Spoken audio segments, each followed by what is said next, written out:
Buo yung 13, sa 13 walang onsihan.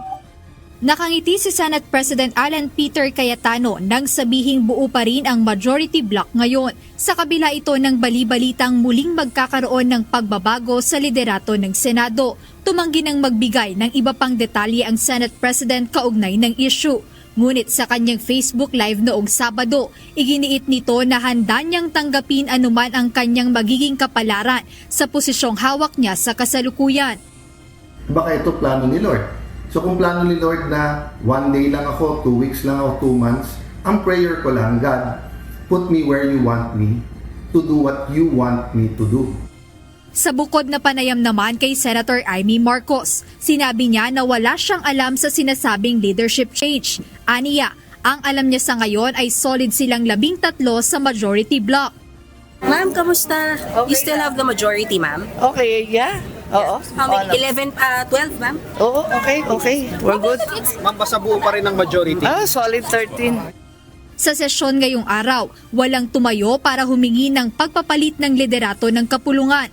23 senador ang present, 11 mula sa minorya, habang 12 ang majority block dahil wala si Senator Ronald Bato de la Rosa na kasalukuyang hindi alam kung saan ang tiyak na kinaroroonan nito. Sa kabila nito, kinumpirma ni Senator Juan Miguel Mig Zubiri na patuloy pa rin sila sa minorya na bumuo ng bilang upang isulong si Senator Sherwin Gatchalian bilang susunod na Senate President.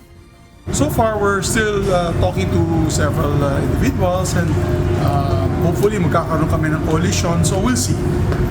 Pero so far, Coalition na pero Senator Win Gatchalian ang aming Senate President.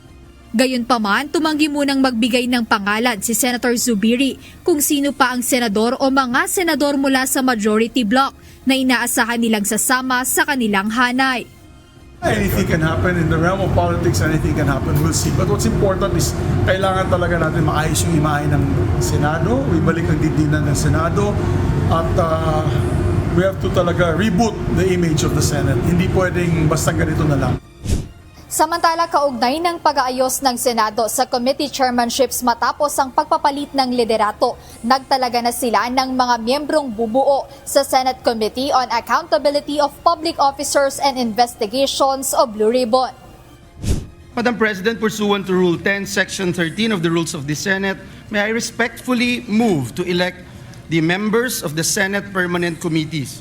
For Committee on Accountability of Public Officers and Investigations, Vice Chairperson Senators Marcoleta and Estrada.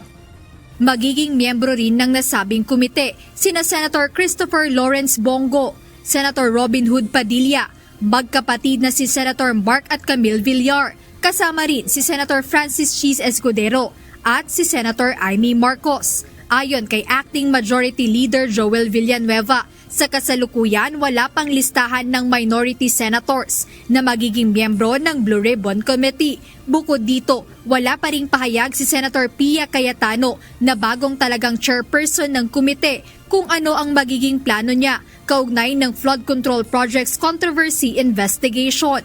Ngunit nauna nang sinabi ng senadora na sisimulan na niyang suriin o reviewin ang mga bagay na na-refer na sa Blue Ribbon Committee. Jed Neresina, UNTV News and Rescue. Diyos ang aming sandigan, serbisyo publiko ang aming pinahahalagahan.